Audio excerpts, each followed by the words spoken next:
Hi hello ಎಲ್ರಿಗೂ ನಮಸ್ಕಾರ. Welcome to Sandhya Shetty's kitchen. ಇವತ್ತಿನ ವಿಡಿಯೋದಲ್ಲಿ ಕ್ರಿಸ್ಪಿ ಚಿಕನ್ ಫ್ರೈನ ಯಾವ ರೀತಿ ಪ್ರಿಪೇರ್ ಮಾಡೋದು ಅಂತ ತೋರಿಸ್ತಾ ಇದ್ದೀನಿ. ಈ ರೀತಿಯಾಗಿ ನಾನಿವತ್ತು ತೋರಿಸೋ ವಿಧಾನದಲ್ಲಿ ಚಿಕನ್ ಫ್ರೈನ ಮಾಡಿದ್ರೆ ಚಿಕನ್ ಫ್ರೈ ತುಂಬಾ ಗರ್ಗರಿಯಾಗಿ ಬರುತ್ತೆ, ಹೊರಗಡೆ ಕ್ರಿಸ್ಪಿಯಾಗಿ ಬರುತ್ತೆ, ತಿನ್ನೋದಕ್ಕೆ ತುಂಬಾ ಚೆನ್ನಾಗಿರುತ್ತೆ, ಟೇಸ್ಟಿಯಾಗಿ ಬರುತ್ತೆ. ಬನ್ನಿ ಹಾಗಿದ್ದರೆ ರೆಸಿಪಿ ಹೇಗಿದೆ ಅಂತ ನೋಡೋಣ. ನಾನಿಲ್ಲಿ ಅರ್ಧ kg ಆಗೋಷ್ಟು ಚಿಕನನ್ನು ತೊಗೊಂಡಿದ್ದೀನಿ. ಮೊದಲಿಗೆ ಚಿಕನನ್ನು ಮ್ಯಾರಿನೇಟ್ ಮಾಡ್ಕೊಳ್ಬೇಕು. ಮ್ಯಾರಿನೇಟ್ ಮಾಡ್ಕೊಳ್ಳೋದಕ್ಕೆ ಮೊದಲಿಗೆ ರುಚಿಗೆ ತಕ್ಕಷ್ಟು ಉಪ್ಪನ್ನು ಸೇರಿಸ್ಕೊಳ್ಳಿ. ಹಾಗೆಯೇ ಹುಳಿಗೆ ಅರ್ಧ ನಿಂಬೆಹಣ್ಣನ್ನು ಹಿಂಡ್ಕೊಳ್ಬೇಕು.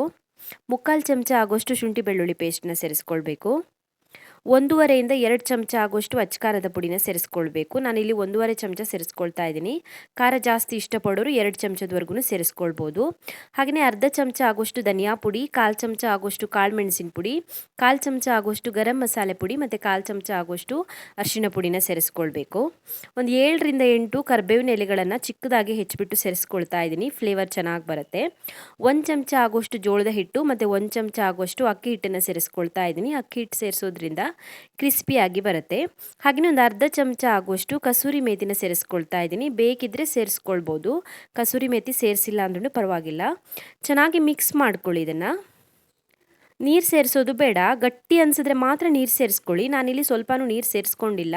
ನಿಂಬೆಹಣ್ಣು, ಶುಂಠಿ ಬೆಳ್ಳುಳ್ಳಿ ಪೇಸ್ಟ್ ಎಲ್ಲ ಹಾಕಿರೋದ್ರಿಂದ ಅದರಲ್ಲೇ ಸ್ವಲ್ಪ ನೀರಿನ ಅಂಶ ಇರುತ್ತಲ್ಲ, ಅದೇ ಸಾಕಾಗುತ್ತೆ.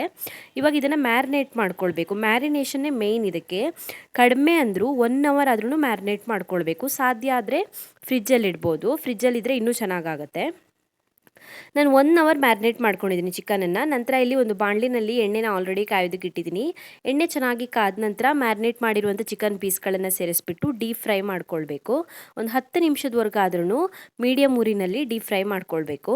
ಚೆನ್ನಾಗಿ ಫ್ರೈ ಆಗಬೇಕಿದು. ಹೊರಗಡೆ ಲೇಯರು ಡಾರ್ಕ್ ಕಲರ್ಗೆ ಬರಬೇಕು, ಅಲ್ಲಿವರೆಗೂ ಚೆನ್ನಾಗಿ ಫ್ರೈ ಮಾಡ್ಕೊಳ್ಬೇಕು. ಹೊರಗಡೆ ಡಾರ್ಕ್ ಆದಮೇಲೆ ರಿಮೂವ್ ಮಾಡ್ಕೊಳ್ಳಿ ಬಾಣಲಿಯಿಂದ. ಚೆನ್ನಾಗಿ ಫ್ರೈ ಮಾಡಿಕೊಂಡ್ರೆ ಮಾತ್ರ ಕ್ರಿಸ್ಪಿಯಾಗಿ ಬರುತ್ತೆ.